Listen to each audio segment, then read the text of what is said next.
So, how do we deal with little ones who are refusing to eat healthy food? How do we encourage our little ones to eat more healthy food without having mealtime struggles? Hi, everyone, and welcome to this episode of Coffee Break and Parenting Talk. I am Mia Clarice, parenting coach and educator. So, a few weeks ago, I did a presentation for a group of moms about making sense of preschoolers. And of course, there were many questions related to preschoolers and little people. But a couple of questions that came up were about food. How do we get our little ones to eat more healthy? Because it seems to be one of the struggles that many parents go through at that age is having picky eaters and kids refusing to eat healthy food, always wanting junk food or, things that are not very healthy for them. So, how do we get them to eat more healthy food and how do we persuade them to want to eat healthy food? Now, as you know, those early years are very challenging. They are physically challenging and emotionally challenging. And because these early years are so important in terms of like physical development, emotional development, relationship building, all of those things, we tend to worry a lot about everything our kids are doing. How much they're learning. Are they having enough experiences? Do we have a good relationship with them? Do they trust us? Do they feel safe? And of course, one of the big ones is that are they physically healthy? And are they getting all the vitamins and minerals and everything that their body needs in order to grow as it's supposed to?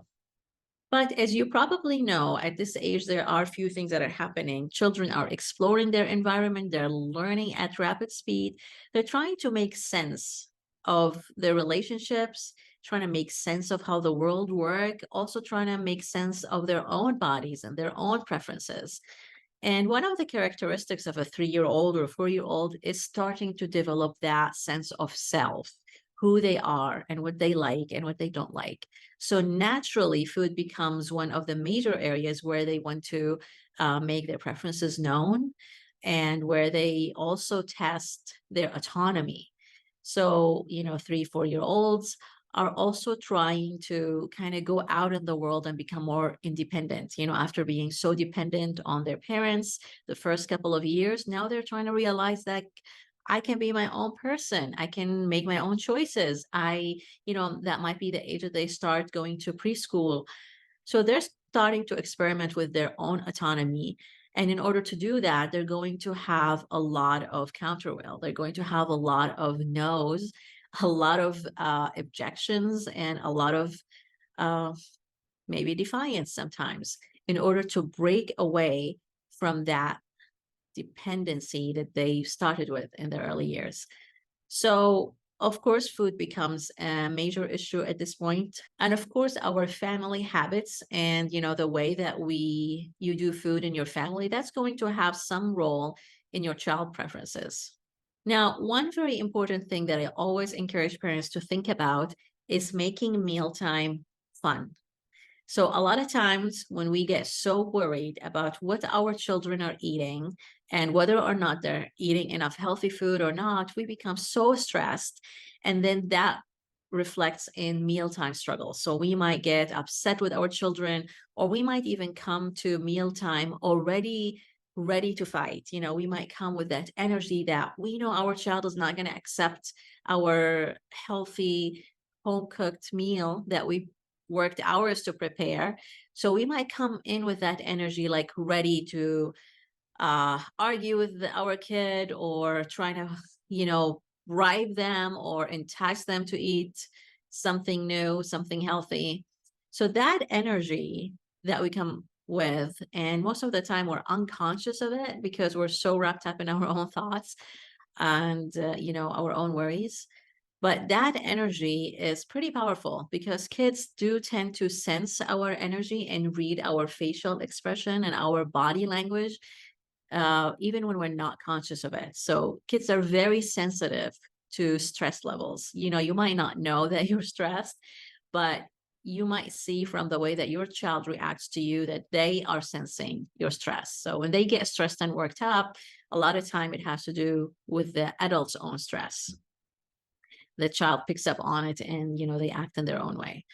So this is why coming from the beginning with an energy that is more playful energy that is, we're ready to be curious about food and enjoy it and have a great time, that could make a lot of difference. And the other thing also, talking about mealtime struggles is that when there is a stress around food, when we're stressed or when we're fighting, we're trying to get them to eat something and they're not wanting to eat it. When we are exhibiting that stress around mealtime, kids naturally will not want to eat because our digestive system naturally picks up on that stress and kind of gets tense.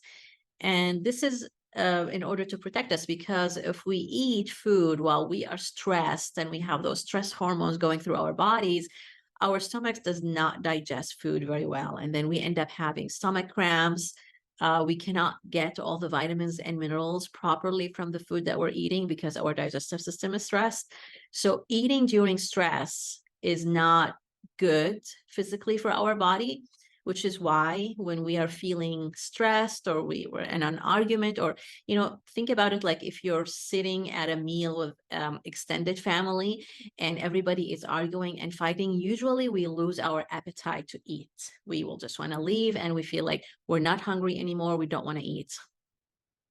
Think of the last time you had an argument with a partner or with a friend or with somebody in your family around mealtime, and notice if you lost your appetite to eat at that time.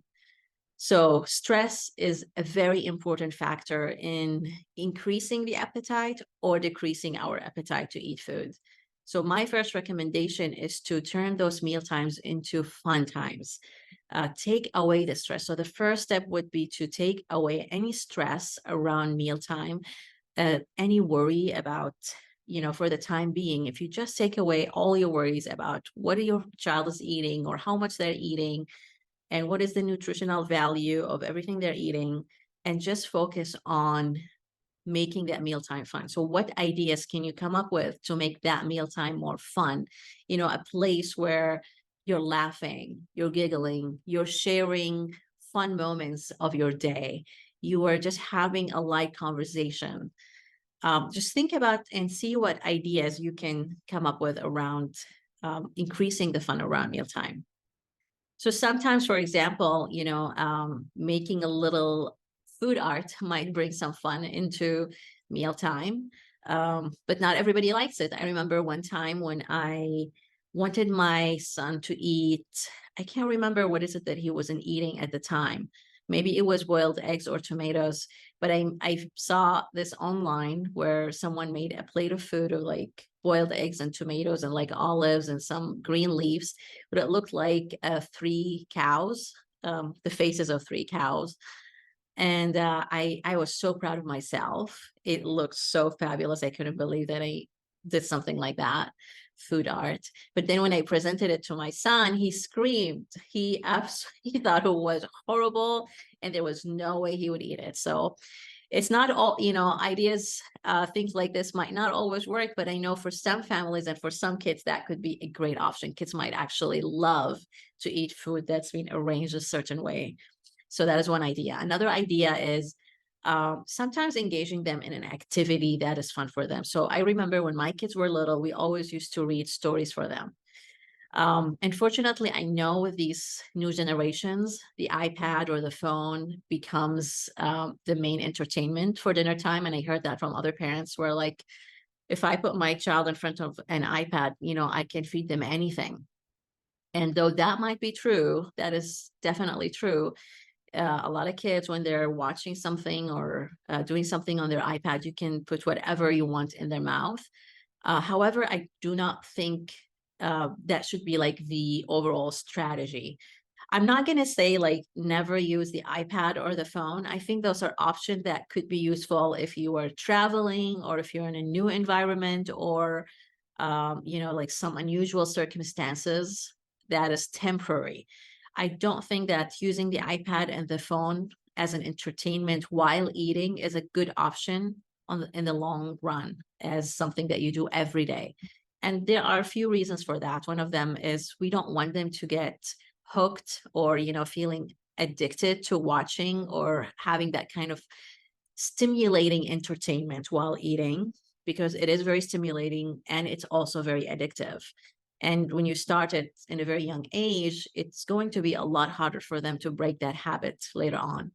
And the other thing is also, like, do we really want our children to put anything in their mouth without knowing what they're eating or having a say in it or being mindful of what's happening? So, that is something else to consider.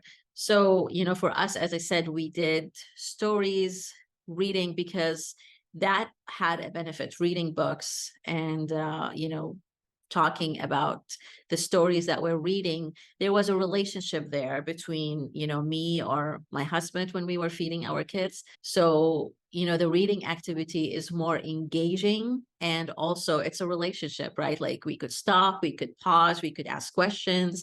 They're paying attention to the pictures, they're looking at the words. So it's more interactive as opposed to just sitting and watching an iPad. Another idea that could make meal times fun is playing a game. For example, those word games where, like, someone says a name and then the other person has to come up with another name that starts with the last letter of that name, and then it goes on from one person to the other. Or, naming cities or naming countries, whatever kind of like verbal games.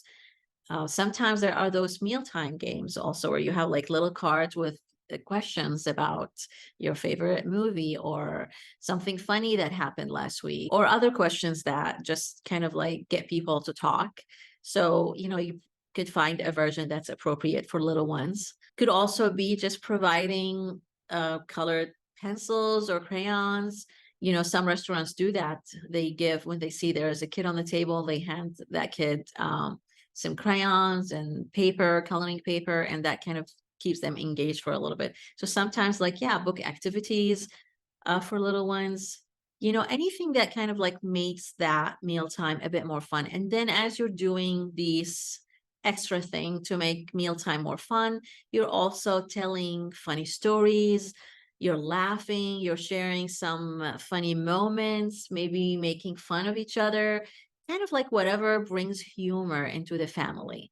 So here's the important thing, is that once mealtime become more fun for the child, and they start to feel like, oh, this is a time where, like, we're laughing, we're connecting, I feel safe during that time, then they will naturally start wanting to explore more things, or it will be easier to get them to try new foods.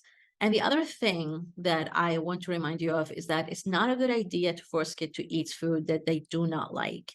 A lot of kids have sensitivities or taste preferences, and when they're little, they cannot verbalize those things. So I know, like, my son used to not like eating zucchini or arugula, or like food that had strong taste. And I just thought that he was being picky, but I learned that later, that that taste made him feel like throwing up. So every time he would have take a bite of a zucchini, he would feel like throwing up. And sometimes, like, he would throw up a little bit in his mouth. But there are some foods that he didn't like, but it wasn't as bad, like eggplant. So he would tolerate it, but he would always have that feeling. So what I realized with him, that those food preferences were real. Like, he could not swallow something that he didn't like because it would literally make him want to throw up. So, it is not just about them being picky or refusing to eat healthy food. Sometimes their body is rejecting certain kinds of food. So, always look for other alternatives. If, he might not like my son does not like zucchini or eggplant, but he would eat so much broccoli. Like, he has no problem with broccoli or peppers or carrots. He always eats salad. So there's always alternative. They don't have to like every single fruit and vegetable out there.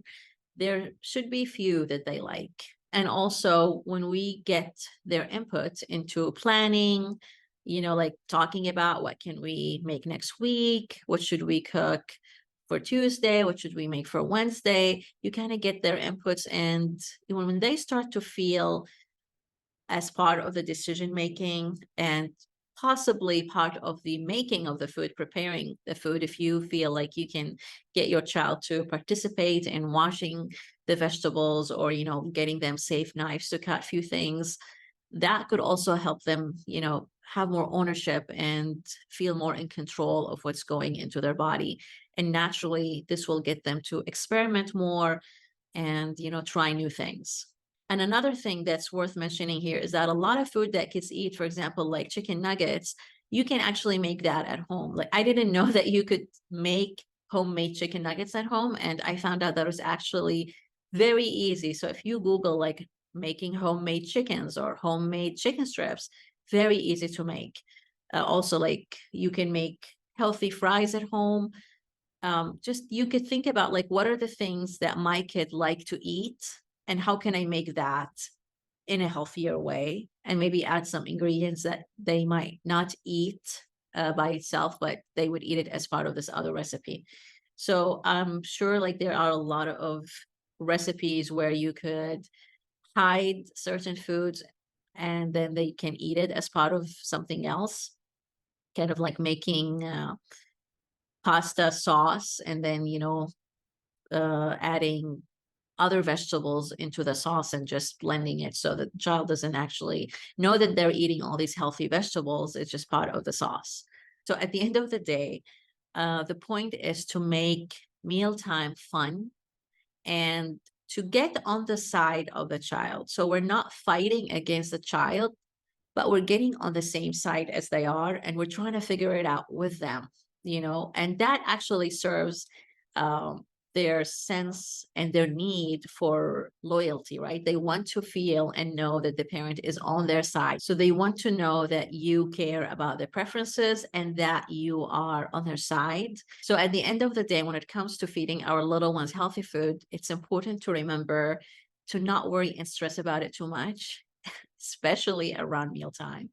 So removing that power struggle, removing that energy of worry when it comes to mealtime, and try to transform mealtime into a fun time. Bring an element of fun, an element of play. Try to think about fun activities that you could do as a family around dinner time, and just leave the stress about healthy food a while the child is becoming more engaged, looking forward into mealtime, seeing it as a fun time. Then they might be more open into trying new things and, exploring more healthy options.